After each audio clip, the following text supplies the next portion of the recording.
Between 599 and 581 BCE, the ancient Chinese state of Jin was ruled by a man named Duke Jing. Located in the region north of the modern Chinese city of Zhengzhou, Jin was a very powerful state during the spring and autumn period of ancient Chinese history, which lasted from about 770 to 476 BCE. Duke Jing of Jin did his best as a ruler. He's certainly not the most remarkable or successful leader from ancient Chinese history, but he's far from the worst. He went about scrapping with other regional powers, winning some battles, losing others, ultimately leaving the realm more or less as he found it. Duke Jing of Jin was like a pet goldfish. He did his job in his little part of the world in a thoroughly unspectacular fashion, and then after he died, he ended up at the bottom of a toilet. In 581 BCE, after 18 years as Duke, Jing fell ill and decided to retire. He abdicated in favour of his son, who became Duke Li of Jin, and settled down to get really into crosswords or gardening or whatever the ancient Chinese equivalent of pickleball was.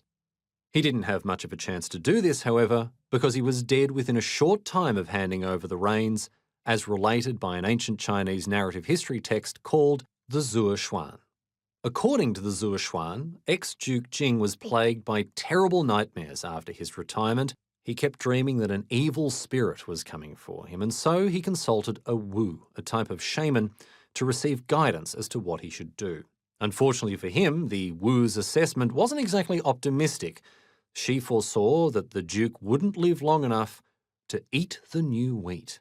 In other words, Jing would be dead before the next harvest. As you can imagine, Jing was none too pleased about this dire prediction. His bad dreams intensified as he convinced himself that his end was nigh, and so he decided to consult with the most experienced doctors he could find to see if they had a more positive perspective on things. One of these doctors, who was by all accounts the best in the business, visited Jing and delivered his assessment. While it was just as pessimistic as the wu's, it does seem to have been a little more medically exacting than a vague prophecy about Jing's projected gluten intake.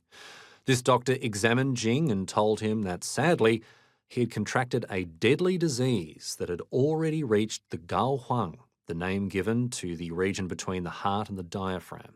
There was nothing that could be done, said the doctor. It was just a matter of time before Jing died. While this is true of all of us in the long term, technically speaking, this thought likely offered little in the way of comfort to Jing at the time. Jing was downhearted, the words of the wu ringing in his ears, convinced that death was swiftly closing in on him. However, even while plagued with worry and dread due to his supposedly impending demise, Jing nonetheless lived on as weeks turned to months. Finally, half a year after his original consultation with the wu, harvest time arrived, and the wheat was brought in with Jing still alive and kicking. It looked as though the wu's second sight might need a bit of an eye test.